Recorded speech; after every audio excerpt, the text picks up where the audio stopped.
다음은 교재 574페이지의 갈로 2번 감가 수정의 방법 되겠네요. 자,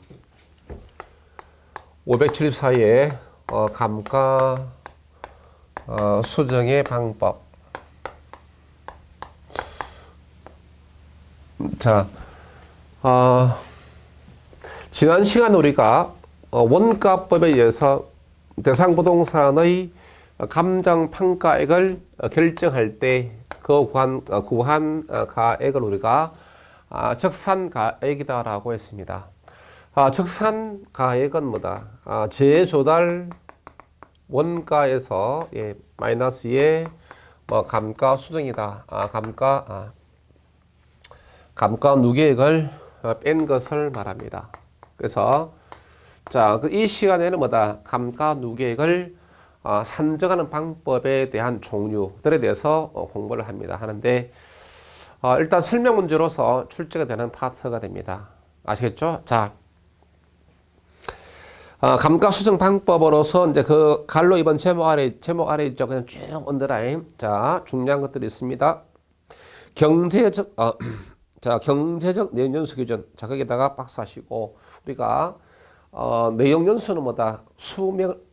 수명을 말합니다. 죄송합니다.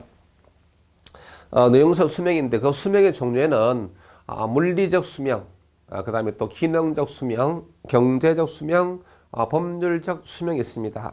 근데 감정평가할 때는 뭐다? 항상 경제적 수명 기준을 합니다. 자, 어떤 거 기준이다? 경제적 수명입니다. 알겠습니까? 예.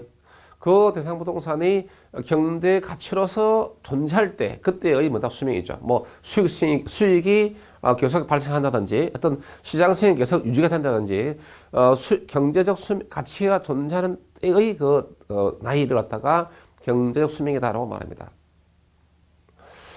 사람도 뭐 경제적 능력이 없으면 또 사람 가치가 없는 것처럼 부동산도 마찬가지입니다. 자. 경제적 내연수를 기준으로 한 증여법, 정률법, 상환기금법 중에서 대상부동산에 가장 적합한 방법을 적용할까?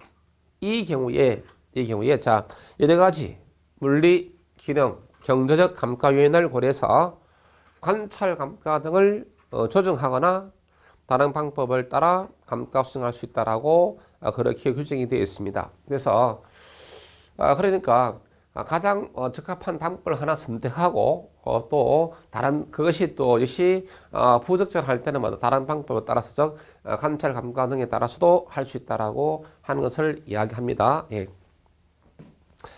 자, 그다음 자, 그래서 이 감가에는 뭐다? 이때 물리적 감가, 기능적 감가 등이 있는데 자, 다음 페이지 먼저 감가 종류는 이제 감가 종류는 우리가 지난번 시간 했었죠. 감가 종류를 했었고, 예. 그 다음에 이제 거기에 내용연수가 있죠. 예, 내용수. 자, 그래서 내용수가 있는데 그 내용수도 조금 전에 이야기했다시피, 자, 그냥 275페이지에 위에서 네 번째 줄입니까? 네 번째 줄 B번 있죠. 동그라미 B번, 언더라인. 감정평가 시에 어떤 연수를 사용한 것이 표준이다. 경제적 내연수. 자, 기능적 내연수 X가 됩니다. 네, 물리적 연수도 X가 되고. 그래서 경제적 연수를 표준을 한다. 중요합니다. 예, 물론 다 출제가 되었던 것들이고, 예. 그 다음에 내용 연수 종류들 있죠. 예. 거기서 A, B, C번이 있습니다. 있고. 그 다음에 C번에서 이제 경제적 연수를 보시면은, 자, 경제적 유용성이 지속될 수 있는 기간을 말한다. 됐죠? 감정평가 시에 중요시 된다. 그리고 마지막에 언더라인 경제적 내용연수는 물리적 연수보다 짧다. 그렇죠? 그래서 물리적으로 존재 가능한 기간 내에서 이제 경제 연수가 있는 거죠. 그러니까 뭐 예를 들어서 이런 것들은 그냥 뭐 출제가 안 되는데 혹시나 해가지고 물리적 연수가 뭐 50년이다 한다는 이때 경제적 연수는 뭐다 뭐 40년이다 이렇게 존재하는 거죠. 뭐 물리적으로 부동산이 없어졌는데 뭐다 경제적 수명이 뭐 연장될 수 있다 없다 없죠. 그래서 대개는 이제 경제적 수명보다 물리적 수명보다 짧다라고 이렇게 말하죠. 그 다음 실제 경과연수와 유효 경과연수 되겠습니다. 실제 연수 같은 경우는 뭐 실제 뭐 전원 뭐 여러분이나 저는 뭐다 실제 나이겠죠. 실제 나이가 있습니다. 그게 실제 경과연수가 될 것이고, 그 다음에 유효 경과연수다라고 하는 것은 자, 동그라미 B번 언더라인. 만약 대상 부동산의 관리 유지 상태가 양호하다든지 양호한 자재로서 설계하였다든지 할 때 유효 경과연수는 실제 연수보다 적게 될 것이다. 자, 이런 이야기죠. 예. 자, 여기가 전체적 물리적 수명 50년 남았습니다. 근데 이때 보니까 30년이 지났다는 것이죠. 이것이 뭐다? 이제 실제 경과연수다. 실제 나이다. 그 실제 나이. 그런데 뭐 피부 미용도 잘했고 또 평소에 관리도 잘했다는 것이죠. 관리 잘했으니까 관리가 양호했다 한다면 20년처럼 보이죠. 그래서 이것을 우리가 유효 경과연수다라고 말합니다. 즉 부동산 관리를 잘 했다든지 또 처음부터 부동산을 갖다가 건축할 당시부터 좋은 건축 자재 등을 했다라고 실제 나이보다 더 젊어 보이겠죠. 더 젊어 보인다라고 이렇게 말합니다. 됐죠? 자, 저는 뭐 또 이렇게 보면은 그 실제 나이보다 항상 더 많이 들어 보인다라고 이렇게 합니다. 여러분들 많이 들어 보인다라고 하면은 좀 기분이 나쁠 수가 있는데 뭐 저는 뭐 그런 걸 별로 신경 안 씁니다. 뭐 많이 들어 보인다. 그렇죠. 많이 들어 보입니다. 지금은 조금 덜 들어 보일 겁니다. 옛날에는 이제 담배를 갖다 하루에 4갑 반씩 태웠으니까, 4갑 반씩을 갖다가 한 7년 동안 이렇게 태웠으니까 엄청난 양이죠. 매일. 하루 담배, 하루에 4갑 반씩 정도, 한 7년 정도. 워낙 바빠가지고. 네. 그러니까 또 잠도 제대로 못 자고 막 몸도 엉망이죠. 예. 자. 남는 게 없습니다. 그래 살아봤자. 자, 그래도 이제 뭐 열심히 살아야 되겠죠. 예. 자, 그렇게 되겠죠. 예, 그 다음에 실제 그럼 요것도 그런 것들은 이제 자, 요거 뭐 50년이다 이때 전체 뭐 경제적 수명이다라고 합시다. 예. 그래서 실제 경과연수가 30년이고, 자, 그 다음에 유효 실제 연수가 실제 나이가 30살이고, 그 다음에 뭐 유효 경과연수, 예, 20살밖에 안 돼 보인다 이거죠. 그러면 이때 실제 이건 남은 것이죠. 예, 실제 잔존 수명이고 이거보다 유효 잔존이죠. 유효 잔존입니다. 그러니까 자, 실제 부동산 관리를 잘 한 경우는 실제 경과연수는 유효 경과연수는 실제 경과연수보다 짧고, 그다음에 유효 잔존 내연수는 실제 잔존 연수보다 길다. 되겠습니까? 그러니까 젊어 보이니까 더 오래 산다. 수명이 더 많이 남았다 이 말이죠. 수명이 더 많이 남았다 이 말이죠. 오래 살아서 뭐 하겠습니까? 그냥 잘 만큼 살다 가면 되지. 사람들은 뭐 수명이 오래 살고, 나는 그 참 이해가 안 되네. 오래 살고자, 나는 오래 사는 것보다도 그냥 건강하게 사는 게 좋습니다. 그냥 자기가 살 만큼 이렇게 살다가 그냥 강제로 가면 좋죠. 자, 건강하게 사는 게 더 중요한 겁니다. 건강하게 사는 거죠. 오래 사는 것도 글쎄요, 너무 오래 사는 건 좀 그렇죠. 예. 여러분 살고 싶은 나이까지 살치고, 대신 그때까지 건강하게 살면 되겠습니다. 예. 그렇죠? 저도 딸애들 보고 그럽니다. 나는 언제까지 살겠다라고. 그렇게 이야기합니다. 하고, 너무 오래 살면은, 오래 살아서 뭐 하겠어, 그거? 예. 아무것도 그래서, 예, 모르겠습니다. 자, 그 다음에 이제 거기에, 여러분들 오래 사시고, 건강하게 오래 사시고, 예. 자, 미연 보니까, 그게 있죠. 내역 연수에 따른 이때, 갑니다. 자, 지금 교재에서는 이게, 이 부분들이 워낙 자질구레하게 양이 많아가지고 그렇습니다. 이제, 원래 이제 여기에서 우리가 할 때, 자, 맨 처음에, 감가, 수정, 방법이라는 것이 있습니다. 이제 다시 원위치 해가지고, 574페이지의 아래쪽에, 아래에서 네 번째 줄이네. 자, 이러한 감가 수정 방법으로, 예, 직접 구하는 직접법으로서 내용연수의 연방법, 관찰감가법, 분해법이 있으며 또 유사부동산으로부터 구한 간접법으로서 시장 추출법, 임대료 손실환원법이 있다는 것이죠. 그냥 쭉 언더라인만 해놓으시죠. 예. 이 부분에 그 책 읽으면 어느 책에도 마찬가지입니다. 정리하기가 뭐 정리도 뭐 그냥 할 수 있는데 또 중요한 부분이 있고 덜 중요한 부분이 있어가지고 그렇습니다. 자, 중요한 것만 한다면은 뭐 별 문제는 아닌데, 자, 감가 수정 방법은 직접법과 간접법으로 크게 두 가지로 나눌 수 있다 이 이야기죠. 직접법은 대상 부동산으로부터 직접 구한다 말 그대로. 간접법은 대상 부동산과 상호 대체 경쟁 관계 있는 유사 부동산으로부터 구한다. 자, 직접법의 종류에서는 뭐다? 가장 기본적으로 뭐다? 내용 연수법 합시다. 그 다음에 관찰 감가법, 그 다음에 분해법이 있습니다. 간접법에서는 시장 추출법이 있고, 그 다음에 임대료 손실환원법이 있습니다. 자, 일단 간접법 두 가지는 하지 않아도 좋습니다. 됐죠? 예. 자, 그러면 직접법으로서 내용연수법, 관찰감가법, 분해법은 해야 합니다. 됐죠? 예. 그러면은 내용연수법이 되겠죠? 내용연수는 어떤 내용연수를 표준으로 한다? 그렇죠. 경제적 내용 연수를 표준으로 합니다. 이러한 경제적 내용연수법에는 뭐다? 정액법이 있고 정율법이 있고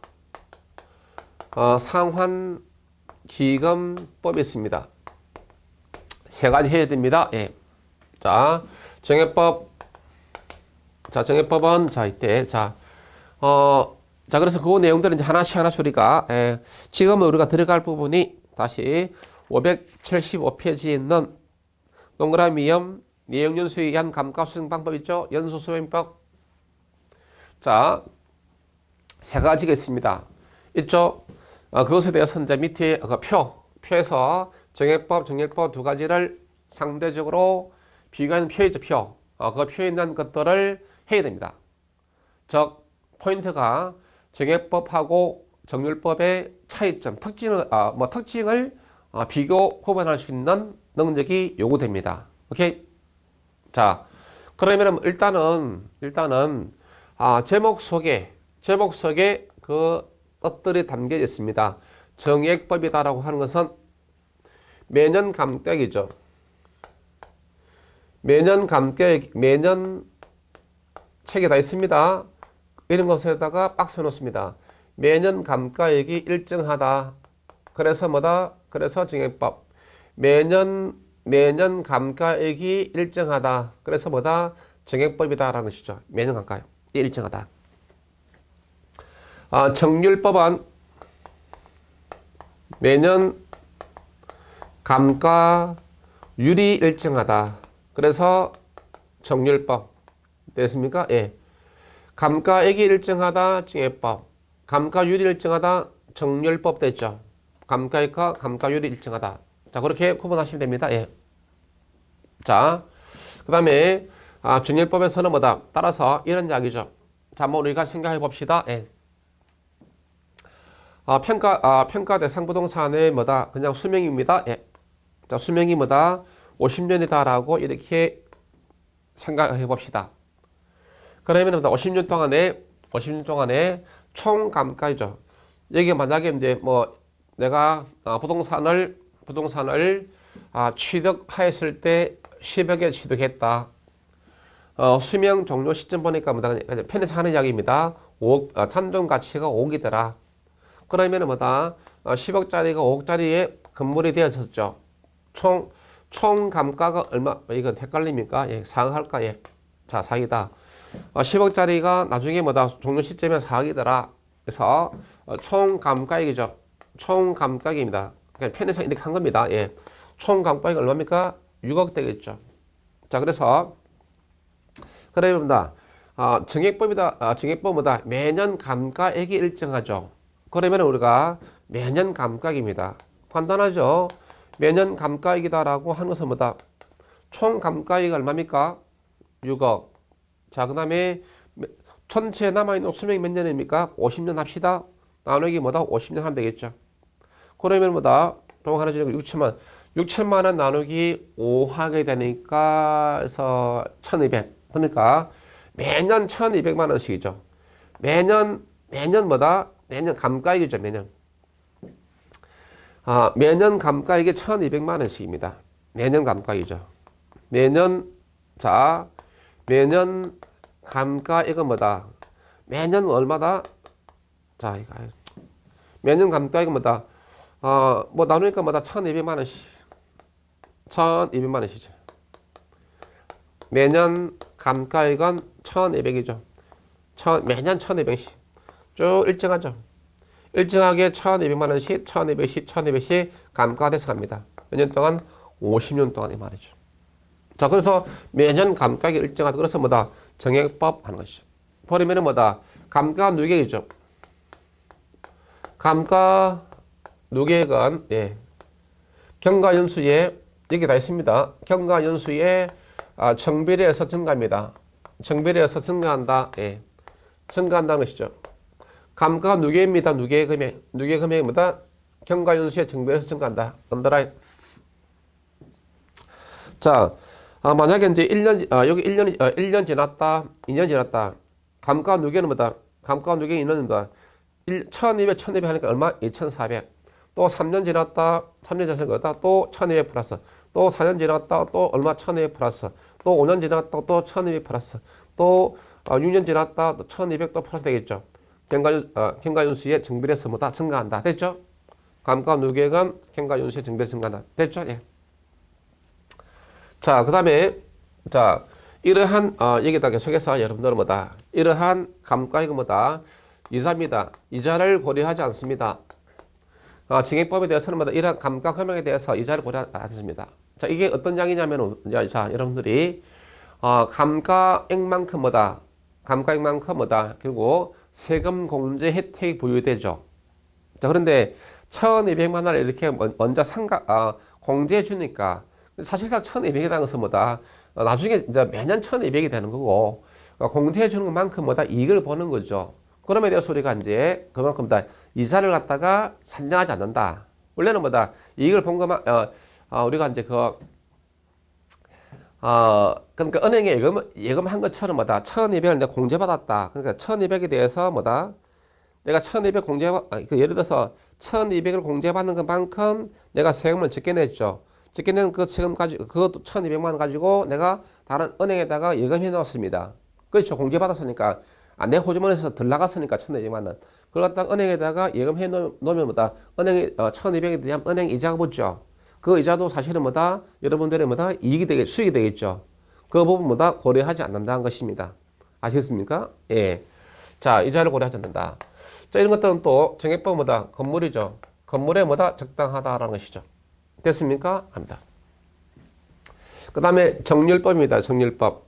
정률법은 뭐다? 마찬가지. 매년 감가율이 일정한데, 매년 감가액입니다. 감가율이 일정하고 매년 감가액은 체감합니다. 체감. 그래서 점차 줄어든다 이겁니다. 아시겠죠? 정률법에서는 뭐다? 정액법은 뭐다? 정액법에서는 뭐다? 매년 감가액은 일정했죠. 근데 정률법 뭐다? 정률법은 매년 감가액을 체감합니다. 첫 해가 가장 많고 점차 이렇게 줄어듭니다. 이것이 정률법입니다. 이것이 정률법 됐죠? 이것이 정률법. 매년 감가액이 뭐다? 체감한다. 정률법. 자, 그 다음에 체감하니까 뭐다?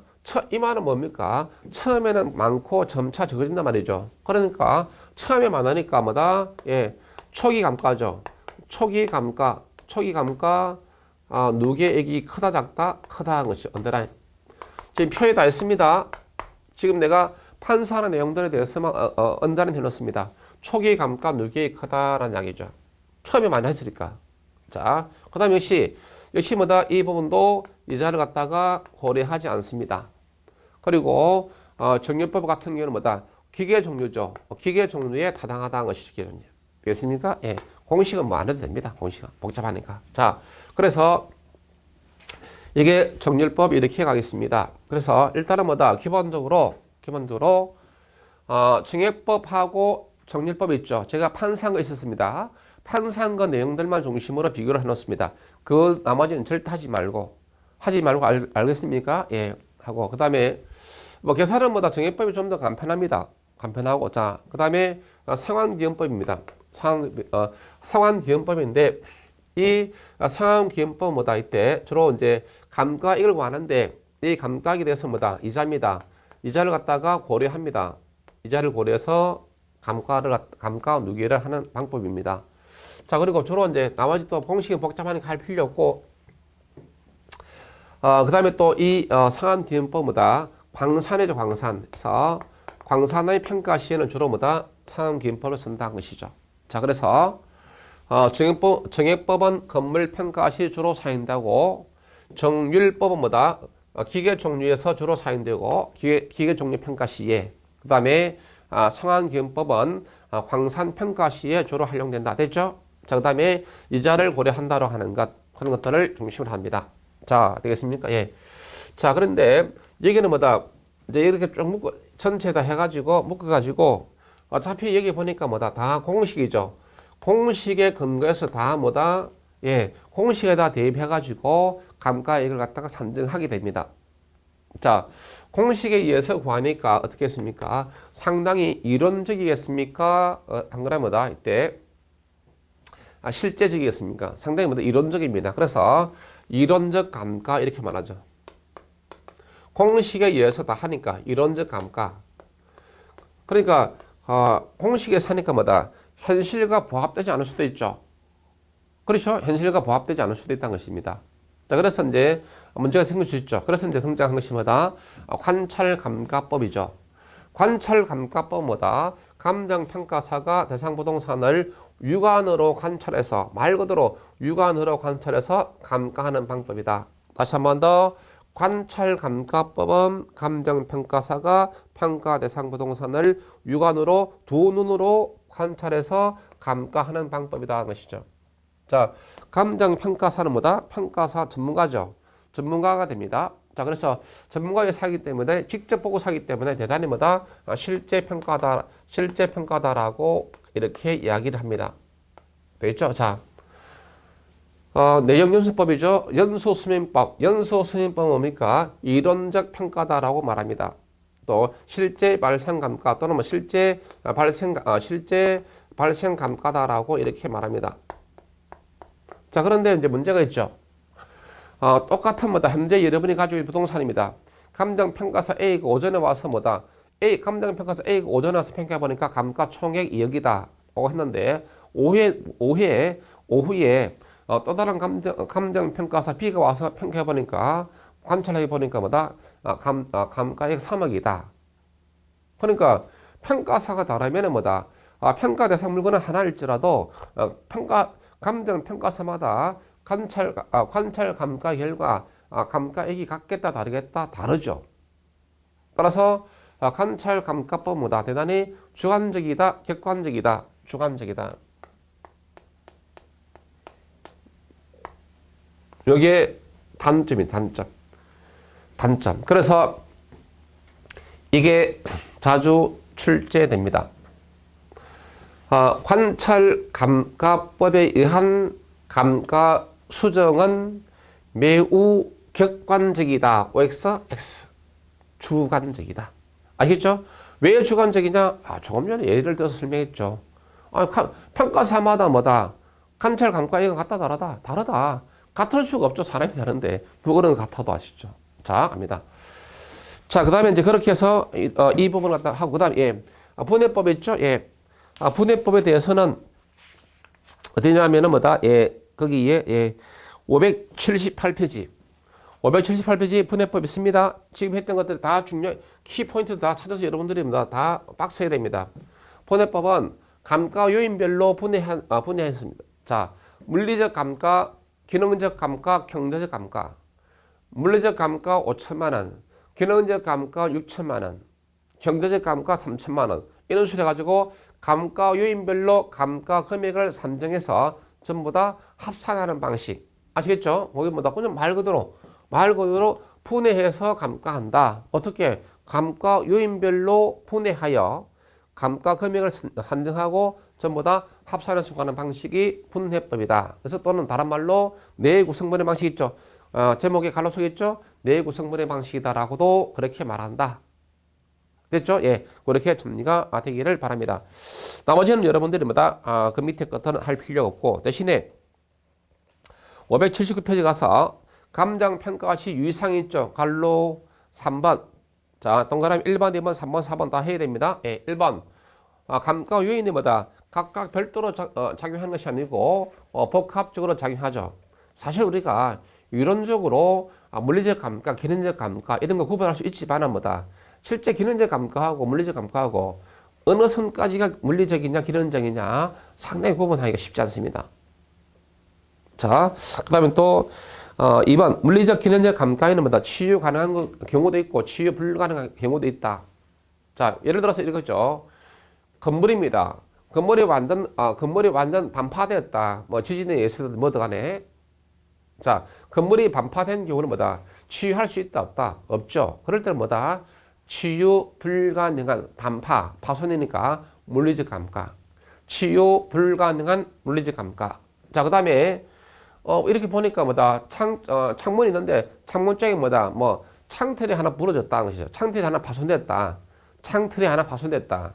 고칠 수 있죠. 그런 것은 우리가 뭐라 한다? 치유 가능한 물리적 감가. 오케이? 이해할 수 있죠? 그렇게 합니다. 자, 그래서 결국 뭐다? 이렇게 이야기하죠. 자, 지금 제가 이야기하는 것은 일반적 상식적인 선에서 하는 이야기고, 자, 치유 가능할 때는 자, 이 경우에 치유 비용이죠. 자, 치유 비용과 그 다음에 또 이제 기대 수익이죠. 수익 비교할 때 기대 수익이 더 크다는 것이죠. 그럼 뭐다? 치유 가능한 감가. 만약에 비용적 측면에서 뭐다? 이렇게 됐다. 자, 수익도 효용 좋고. 이때는 비용이 더 많으니까 뭐다? 치유 불가능한 감가. 이렇게 가는 거죠. 됐죠? 예. 아니, 치유 비용이 뭐 수술비가 더 많다? 그럼 뭐 수술할 필요 없죠. 치유 불가능한 감가. 자, 그런데 동그라미 3번 있죠. 3번. 경제적 감가죠. 경제적 감가. 주변 환경으로부터 오는 감가. 외부적 힘, 외부적 충격으로부터 오는 감가를 우리가 경제적 감가. 그것은 우리가 치유 불가능한 감가. 자, 물리적, 기능적 감가는 치유 가능할 수도 있고 불가능할 수도 있습니다. 그러나 경제적 감가는 뭐다? 항상 치유 불가능한 감가다. 됐죠? 꼭 확인하시기 바랍니다. 예. 그 다음에 동그라미 4번 있었죠? 내용 연수에 의한 감가는 이론적 감가라서 현실과 부합되지 않을 수도 있고, 관찰 감가는 뭐다? 실제 발생 감가이지만은 평가사 조간 개입의 여지가 많다. 예. 그런 이야기들 됩니다. 자, 그렇게 정리해서 가고, 그 다음에 자, 그 다음에 이제 우리가 이제 그 576페이지 가서 이제 몇 가지 계산 문제가 있습니다. 그래서 뭐 계산 문제는 또 안 할 수가 없습니다. 없고, 자, 576페이지 예제가 있습니다. 예제를 보겠습니다. 예. 자, 576페이지 예제를 보니까 576페이지 예제 봅니다. 예.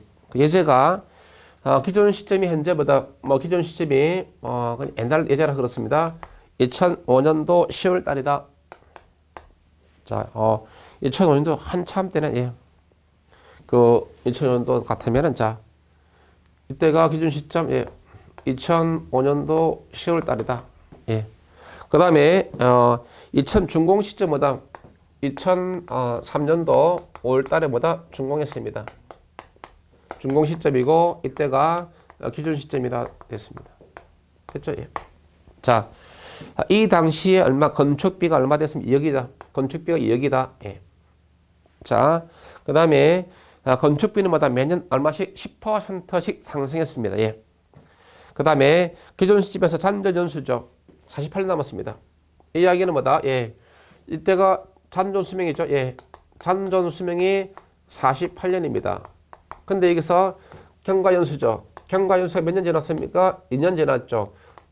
3년도에 준공되었고 기존 시점보다 5년도니까. 그럼 총 수명은 몇 년입니까? 50년이지 뭐. 총 전체 수명보다 50년 되겠죠. 그런 이야기죠. 예. 보니까 예. 그다음에 연수 만료 시에 뭐다? 잔존 가치죠. 이때 전체 수명 50년인데 잔존 가치 잔가. 자, 잔가입니다. 이게 10%다라고 했습니다. 되겠습니까? 예. 이렇게 되었습니다. 예. 자, 그러면 이제 이때 자, 기존 여기서 물어본 것이 뭐다? 감정 평가 가액이죠. 자, 이 기존 시점에서의 적산 가액입니다. 적산 가액은 자, 재조달 원가에서 자, 감가 누계액을 뺀 것이죠. 이것이 원가법입니다. 자, 그럼 먼저 재조달 원가부터 계산합니다. 자, 준공 시점에서 건축비가 뭐다? 2억이었습니다.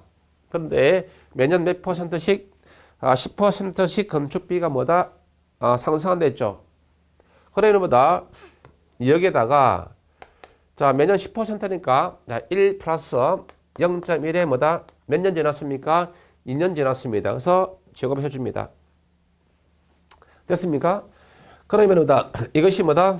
이것이 이제 이것을 우리가 비용 지수법이다라고 말합니다. 비용. 그래서 그러면 이때 이게 뭐다? 기존 시점 즉 2005년도에서 재조달 원가가 됩니다. 그래서 이렇게 해봤더니 이 값이 뭐다?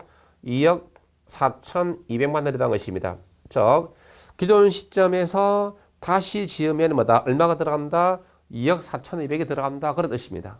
오케이? 자, 그래서 재조달 원가는 우리가 계산했습니다. 자, 그다음에 자, 감가 누계액을 산정을 해야 됩니다. 되겠습니까? 자, 그런데 뭐다? 이때 자, 감가 누계액 산정할 때에는 뭐다? 이때 감가죠, 감가. 그래서 자, 총 감가 그러니까 지금 현재 보니까 자, 수명 종료 시점에 잔존 가치가 10%다라고 일으켰습니다. 그러면 이 10%를 산정할 때 재조달 원가를 기준으로 합니다. 자, 그러면은 자, 이런 이야기죠. 자, 이 기간 동안에 뭐다? 자, 건축 기존 시점에서 다시 만들 때 2억 4,200입니다. 되겠습니까? 예. 그러면 2억 4,200 이렇게 한번 써줍니다. 써주고 뭘 우리가 구하고 싶은 것이 뭐다? 총 감가액을 알고 싶은 겁니다. 그러면은 기존 시점에서 뭐다? 2억 4,200이 재조달 원가죠.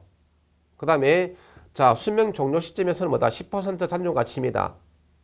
그러니까 여기에다가 10% 여기에다가 뭐다? 저 2억 4,200 곱하니까 얼마가 됩니까? 2,420만 원 되겠죠. 2억 4,200가 예, 2,420만 원 됩니다. 여기에 잔존 가치죠. 그렇죠? 잔가율이 10%였기 때문에 그래서 요 재조달 원가를 기준으로 다 계산합니다. 그래서 그거보다 잔존 가치가 2,420만 원입니다. 그러면은 2억 4,200에서 2,420만 원 뺀 것이 뭐다? 이것이 뭐다? 총 감가액이죠. 총 감가액입니다. 이것이 뭐다? 총 감가액이다 이 말입니다. 됐습니까? 예. 그러면은 이 경우에 매년 감가액이죠. 매년 감가액은 뭐다? 전체 수명을 나눠줍니다. 몇 년입니까? 50년이죠. 50년 이렇게 나눠준 겁니다. 이렇게 한 것이 뭐다? 매년 감가액. 이것이 뭐다? 이것이 매년 감가액입니다. 자, 여기다가 이제 감가 누계액을 빼야 되니까 몇 년 지났습니까? 평가연수 2년 지났죠. 그렇죠? 이것이 뭐다? 이렇게 한 것이 뭐다? 우리가 감가 누계액이 되는 거예요. 됐죠? 예. 그러니까 간단합니다. 어떻게 해서든 재조달 원가 구하고 그 재조달 원가에서 뭐다? 이 원가에서 잔존 가치, 수명 종료 시점에 잔존 가치를 빼주면은 그동안의 총 감가액이고 그것을 전체 수명 50년으로 나눠주면 뭐다? 매년 감가이고 감가 누계액은 뭐다? 경과연수 곱해주면 됩니다. 2년 지났다 2 곱하고 5년 지났다 5 곱하면 돼요. 10년 지났다 16 곱하면 됩니다.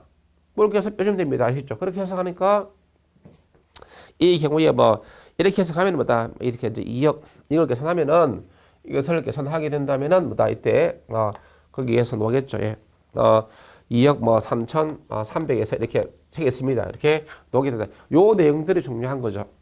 이 내용들이 중요한 거다라고 하는 것입니다. 그래서 자 그러면 이제 이 경우에 이 경우 이제 옆에다가 어차피 뭐다 이 경우가 이제 적산가액이다고 할 때 재조달원가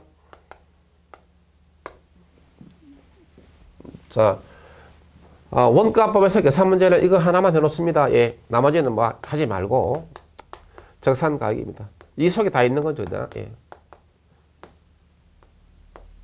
재조달원가 빼기 뭐다? 요게 재조달원가죠. 그렇죠? 그 다음에 아까 잔존가치죠. 잔존가치는 잔가율이 있었습니다. 재조달원가에다가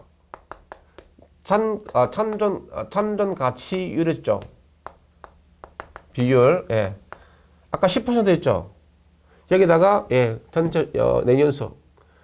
이때 보니까 이제 전체 수명 예. 그냥 수명합시다. 예.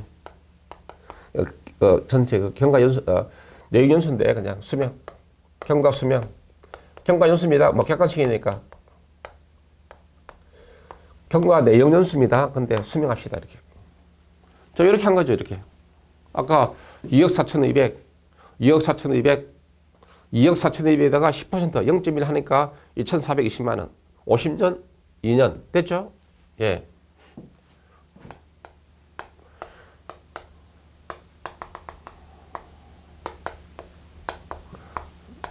이거 쓰면은 뭐다? 예, 이걸 묶어내는 거 어떻게 됩니까?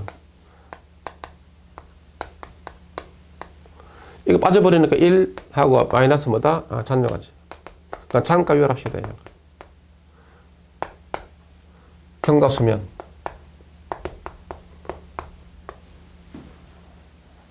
자, 그럼 다시 한번 씁시다. 이때.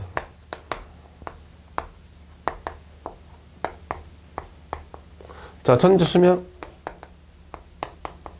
하고 싶은 이야기가, 이래서, 잔가율, 아까 이래서 잔가율 10%였죠. 이래서 0.1 빼야 되겠죠. 0.9죠. 예. 90% 감가됐다. 그냥 총 감가율.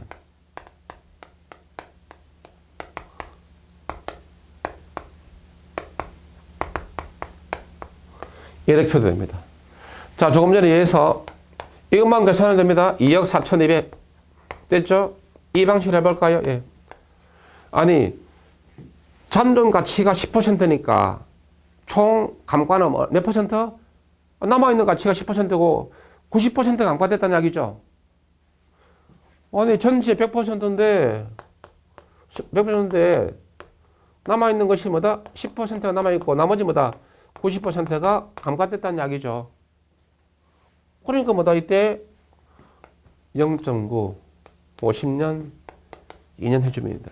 그럼 뭐다? 똑같이 놉니다. 똑같이 놉니다, 이거? 이게 더 쉽죠. 이거 알면 이제. 그래서, 혹시나 이 형태 오면 뭐냐? 참가율로 딱 주어지면 뭐다? 총 감가, 그럼 90%네? 오케이. 그러면은, 계산기 두들기면 됩니다. 제주달 원가만 여러분 계산하면 되죠. 자, 갑니다. 예. 그 다음에 이제 578페이지 가서 핵심 체크 있죠. 578 핵심 체크, 초기 감가 누계의 큰 순서, 정률법, 증액법, 상위법, 그거는 암기해 놓습니다. 그것도 출제가 됩니다. 아까 이야기했죠. 초기 감가 누계가 뭐다? 때, 자, 정률법이 가장 크죠.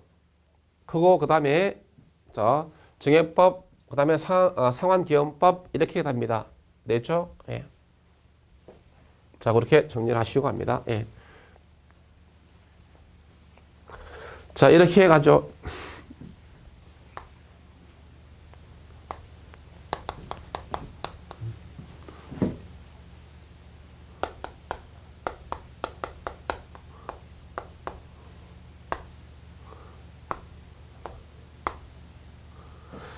자, 이것이 이제 여기가 정률법, 이것이 증여법, 이것이 상환기한법 이렇게 됩니다. 그래서 결국 몇 년 감가하기 보니까 이렇게 되니까 뭐다? 초기 감가가 이쪽이 더 큽니다. 그 다음에 정해법, 상해법, 정유법이 가장 크다는 이야기죠. 되겠습니까? 예, 하고. 예. 자, 그렇게 정리를 하시고, 예. 그 다음에 580페이지 가서 원가법의 장단점이 있죠. 장점에 보니까 1번, 이 원가법은 건물이나 기계 등 같이 재생산 가능한 삼각자산에 널리 사용된다. 되죠? 그래서 비삼각자산인 토지에는 적용된다, 안 된다? 안 된다. 그러나 장점이 2번이죠. 매립지, 조성지, 감축지 등의 경우에는 적용 가능하다, 불가능하다? 적용 가능하다. 언더라인, 예. 3번, 신축 건물이더라도 감가는 발생할 수 있다. 예. 자, 그 다음에 단점이 1번, 토지와 같이 재생산 불가능한 자산에는 적용하기 어렵다, 쉽다, 어렵다. 되겠습니까? 예, 갑니다. 그래서 그렇게 정리하시고. 자, 그 다음에 적산법. 적산법은 있죠. 자, 원가 방식에 의해서 임대료를 산정하는 방법입니다. 그것이 적산법 됩니다. 그렇게 거의 출제가 잘 안 됩니다. 안 되는데 대신에 꼭 알아둘 것은 원가 방식이죠. 원가 방식에 의한 뭐다. 뻔한 것이지만은 원가 방식에 의한 뭐다. 원가 방식에 의한 임대료 산정 방법입니다. 자, 비교 방식 아닙니다. 또 수익 방식 아닙니다. 예, 원가 방식에 의해서 임대료를 구하는 것으로서 다음 표지 있죠. 공식, 적산 임대료 있죠. 공식은 해야 됩니다. 예, 적산 임대료인데 이것은 우리가 기초가액이죠. 에다가 기대율을 곱하고, 자, 여기다가 필요재액행비입니다. 필요재액행비를 합쳐서 뭐다? 적산 임대료 이렇게 이야기합니다. 됐죠? 예, 이때 기대율을 곱한다라는 것이죠. 또 우리가 이제 필요재액행비를 갖다가 플러스한다. 합산합니다. 플러스합니다. 이거. 자, 그래서 자, 갈로 1번, 동그라미 1번 있죠. 적산법의 의. 동그라미 1번 적산법은 쭉 언더라인. 그것이 자주 등장합니다. 적산법은 대상 물건의 기초가액의 기대율을 곱하여 산정된 기대 수익의 대상 물건을 계속해서 임대하는 데 필요한 경비를 다하여 임대료를 산정한다. 이 소리가 적산법이다라고 말한다. 됐죠? 필요재경비를 더합니다. 이거 뺍니다. 빼면 안 됩니다. 이거 더한다. 뺀다. 이 빼면 틀립니다. 이거. 예. 더해서 구한다. 예. 그 다음에 기초가액에 대한 이야기들을 하는데, 이건 이제 요즘에서는 그렇게 출제가 되지는 않고, 단지 자, 갈로 3번이죠. 기초가액의 산정 방법. 자, 원가 방식에 의해서 구하기 때문에 기초가액은 적산가액이죠. 적산가액이 원칙이다. 이것이 원칙이다. 이게 곤란할 때는 비준가액으로 가능하다. 그러나 꼭 명심할 것은 수익 방식에 의한 수익가액으로서 우리가 불가능하다. 이거는 수익가액으로서 사용할 수 없다는 것입니다. 자, 적산법은 임대료를 산정하는 방법입니다. 그러니까 적산법은 모르는 임대료를 구하는 방법이고, 수익하는 법에 의한 수익가액은 이미 알고 있는 임대료로부터 가액을 구하는 방법입니다. 그러니까 수익하는 법은 임대료를 알고 있어야 한다, 몰라야 된다? 알고 있어야 됩니다. 근데 적산법은 모르는 임대료를 구하는 방법이니까 이거 수익가액을 쓸 수 있다, 없다? 없다. 즉 수익가액은 이미 임대료를 알고 있다는 전제수가 있는데 모르는 임대료를 산정하는 방법인 적산법에서의 기초가액으로서 수익 방식에서의 수익가액을 갖다가 사용할 수 없는 거죠. 이거는 알고 있는 임대료부터 구하는 가격이다. 이건 모르는 임대료를 구한다. 임대료를 모르면 수익가액 쓸 수 있다, 없다? 없죠. 알고 있으면 적산법이 할 필요 있다, 없다? 없다. 그러니까 맞지는 않는 거죠. 그러니까 논리적으로. 그래서 적산가액이 원칙이고, 적산가액을 구할 수 없는 토지 같은 경우죠. 토지. 자, 토지 같은 경우는 뭐다? 어차피 적성 가격을 먹고 간다. 그러니까 비전 가격으로서 우리가 사용한다. 자, 그렇게 되면 그 다음에 이제 자 기대이율 되는데 기대이율은 뭐다? 582페이지 582페이지 뭐다? 맨 아래쪽에 칼로 1번 기대율의 의 동그라미 3번 그냥 언더라인 시장 이자율과 밀접한 관계에 있다. 그 언더라인이었습니다. 자, 그래서 이제 여러분들이 그냥 뭐다? 임대료 받을 때 뭐 은행의 예금 이자보다 더 비싸게 받죠. 그것을 말합니다. 됐죠? 예. 그래서 정기 예금 이자율이죠. 그래서 정기 예금